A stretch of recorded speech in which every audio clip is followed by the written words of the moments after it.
जनतेची दिशाभूल करत असल्याचा अल्पसंख्याक आयोगाचे अध्यक्ष प्यारे खान यांनी आपल्यावर केलेला आहे. प्यारे खानला माझा एक प्रश्न राहील की जे नाशिकमध्ये झालं, कॉर्पोरेट ऑफिसमध्ये बॉस म्हणून ज्या खुर्चीवर बसले आणि आमचे गरीब मुलींना मुर्गा खाण्यासाठी बीफ खाऊ घातलं, नमाज वाचायला, जेव्हा त्यांना हे प्रकरण होत होता तर प्यारे खान कुठे गेला होता? प्यारे खानची पोटतिडकी बाहेर का नाही आली?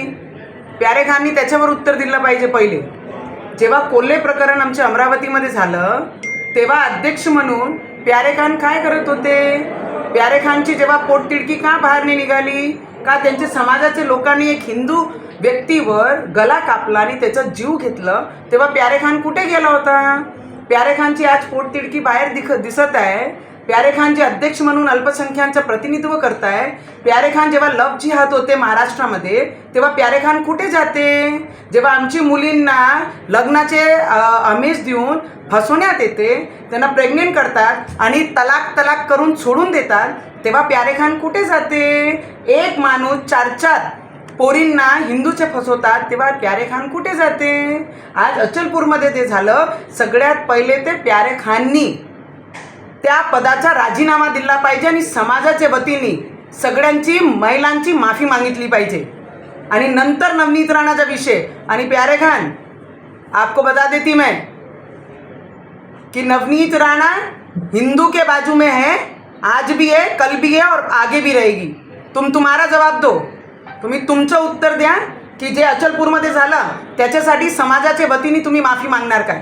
आजच्या आज माफी मागा आणि पद सोडा आणि नंतर आमच्याशी बोला. त्यांनी तर मागणी केली पंतप्रधान मोदी आणि मुख्यमंत्री यांनी नवनीत राणा यांना पक्षातून निलंबित करावं म्हणून. तुमने अपना देखना, तुम्ही तुमचं पा. प्यारे खान, नवनीत राणा हमारी लड़कियों पे अगर कोई हाथ डालेगा, नाशिकवर ज्या पद्धतीने ऑफिसमध्ये आमची मुलींसोबत जे प्रकार घडलं त्याच्यावर बोला. आणि तुम्ही काय म्हणता अचलपूरमध्ये लॅपटॉप बरामद होऊ द्या आणि मग तुमच्याशी बोलू. पहिले तुम्ही समाजाच्या वतीने माफी मागा आणि मग माझी कंप्लेंट जिथे करायची आहे तिथे तुम्ही करू शकता. मी ज्या आवाज उचलत आहे आमच्या मुलींवर, जर हिंदू मुलींवर कोणी बोट उचलला, लावला, त्यांना फसवला, त्यांचे व्हिडिओ व्हायरल केले तर नवनीत राणा आजही मैदानात आहे आणि शेवटच्या श्वासापर्यंत मैदानात राहील. तुम्ही माफी मागणार आहे का पहिले समाजाच्या वतीने? पहिले ते सांगा. नवनीत राणांना जे आहे ते दंगली घडवायचे आहे महाराष्ट्रामध्ये असं देखील त्यांनी म्हटलेलं आहे. जेव्हा आमचे अमरावतीमध्ये दंगल होतात, जेव्हा हेच समाजाचे लोक बाहेर येऊन आमचेच मार्केटमध्ये आमचेच लोकांच्या दुकानावर पत्थरबाजी करत होते, आमचेच लोकांवर हत्यार बाहेर काढत होते, मंदिरं तोडले, तेव्हा प्यारे खान कुठे गेला? तेव्हा का बोलला नाही? तेव्हा पोटतिडकी का नाही दिसली प्यारे खानची? आज भल्ली पोटतिडकी दिसून राहिली आहे. प्यारे खाननी त्याच्यावर उत्तर द्या. कोल्हे प्रकरणावर का बोलला नाही प्यारे खान? त्याच्यावर उत्तर द्या. TCS मध्ये जे नाशिकमध्ये झालं त्याच्यावर तुम्ही उत्तर का नाही दिलं? लव जिहाद जे महाराष्ट्रामध्ये होत आहे, प्यारे खान त्याच्यावर का बोलत नाही आहे? किती लोकांना शिक्षा दिली, किती लोकांवर तुम्ही कारवाई केली आयोग म्हणून? त्याच्यावर उत्तर द्या प्यारे खान. भाभी, एक धक्कादायक प्रकारांमध्ये समोर आलेला आहे. मुख्य आरोपी अयान आणि त्याचा मित्र जो आहे तो, या दोघांमध्ये शर्यत लागलेली होती की कोण जास्त मुलींना पटवतो. प्यारे खाननी त्याच्यावर उत्तर द्या. 5 ते 6 मुलं आहे आकडा आणि त्याच्यामध्ये एकमेकासोबत शरत लावत होते की तू जास्त पटवते की मी जास्त पटवते. ज्यांचे आकडे जास्त झाले तर त्यांचे खुलेआम केक कापून आतिषबाजी करून त्यांचं जल्लोष तुम्ही साजरा करत होते. प्यारे खान त्याच्यावर बोला. प्यारे खान, तुम्ही एक पदावर बसलेले आहे, पहिले उत्तर द्या. संविधान पुढे ठेवन की तुम्ही कुराण पुढे ठेवणार आहे? ही आरोपींची संख्या 8 झालेली आहे. काल एक अमरावतीच्या पण युवकाला अटक केली जो आर्मीचा आहे.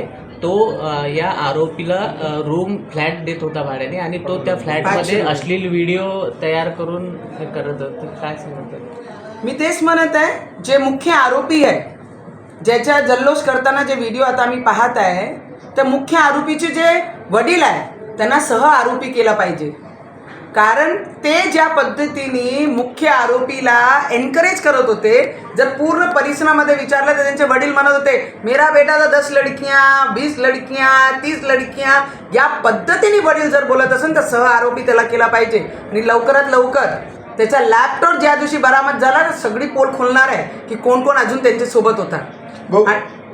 बाबी येथे यशोमती ठाकूरांनी असं म्हटलं की उगाच लोकांना उचकून जाती धर्माचं राजकारण केलं जात आहे, भाजप दंगली घडवण्याचा प्रयत्न करत आहे, यशोमती ठाकूरांनी म्हटलेलं आहे. माझी नणंदबाईला माझं एवढंच उत्तर राहील, ताई तुम्हालाही मुलगी आहे आम्हालाही आहे, आणि ज्याही मुलींसोबत हे प्रकार झालेला आहे, TCS बद्दल तुम्ही बोला, आमचे मुली आहे गरीब मुली असतात जे दुसऱ्यांच्या इथे नोकरी करायला जातात आणि एक पदावर बसलेला व्यक्ती त्या ऑफिसमध्ये बॉस म्हणून जे ग्रुप बांधून घेतात आणि ते बॉस म्हणून आमचे गरीब मुलींच्या छळ करत होता, तेव्हा आमची नणंदबाई कुठे गेली होती? त्यांना बुरका जबरन घालत होते, त्यांना नमाज वाचायला लावत होते, त्यांना बीफ खाऊ घालत होते, तेव्हा माझी नणंदबाई कुठे गेली होती? राजकारणीय राजनीती पोळ्या सेकणं बंद करा नणंदबाई, तुम्हालाही मुलगी आहे, एक आई म्हणून तुम्हाला मी सांगताय. पुन्हा त्यांनी असं म्हटलंय की आपण सगळे तिरंगेवाले आहे, मुलगी कुठल्याही जाती धर्माची असली तरी ती तिरंग्याला मानणारी आहे. सोबतच त्यांनी म्हटलंय की जातीय दंगली कशा वाढवल्या पाहिजे याचं प्रशिक्षण नवनीत राणांना दिलाय. खऱ्याच प्रकरणावर त्या का बोलल्या नाही? मी तर म्हणते ज्यांनी गुन्हा केलं त्यांना सगळ्यांना गोळी मारली पाहिजे, मग तो खरात असो, नाशिकचं प्रकरण TCSचं असो की आमची अमरावतीमध्ये असो. तिरंग्याची गोष्ट करता तुम्ही ताई. तिरंगा जेव्हा पाकिस्तानमध्ये काही चांगला पाकिस्तान करते तर त्याचे झेंडे देशामध्ये लागते. तुम्हाला पाकिस्तानचे झेंडा प्रेमी आहे की या देशाचा?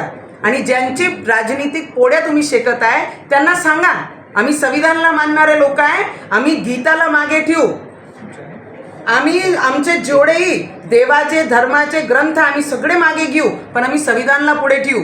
त्या लोकांना विचारा, जे आहे ना प्यारा खान जे आहे, प्यारे खान, त्याला विचारा की कुराण मागे ठेवा आणि हे सोमं ठेवा.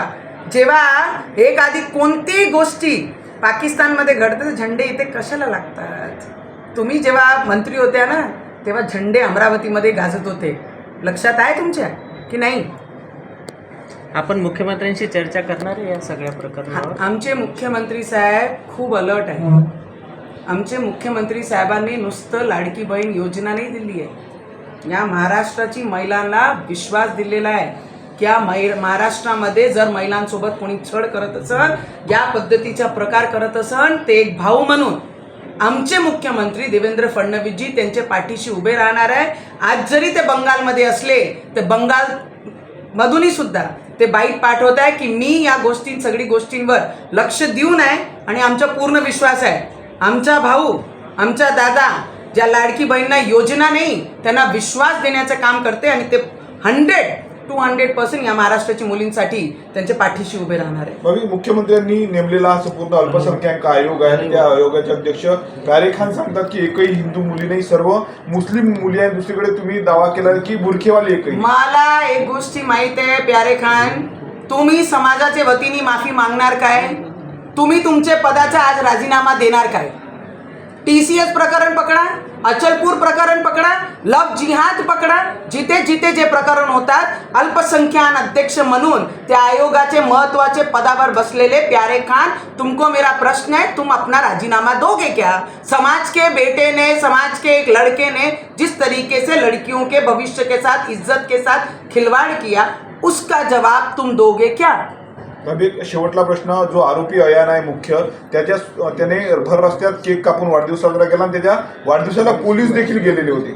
मी आता फक्त ते व्हिज्युअल जे आहे त्याचा वाढदिवस खुलेआम रोडवर करताना पाहिलेला आहे, आणि त्याच्यानंतर जे आहे जेही माहिती राहील त्याच्यावर मी उत्तर नक्की देईन. पण असे आरोपीला, कालही माझं तेच म्हणणं होतं, आजही माझं तेच म्हणणं आहे, खरात असो की TCS असो की अचलपूर असो, ज्याही लोकांनी असे प्रकार केले त्याला कोणताही प्रश्न नाही, सवाल नाही, कोर्ट नाही, तारीख नाही, पोलीस नाही, चार्जशीट नाही, सरळ गोली, हेच उत्तर त्या लोकांसाठी आहे. तेव्हाच हा समाज सुधरू शकते, नाही त्यांच्या सुधारणा खूप कठीण आहे. हिंदीमध्ये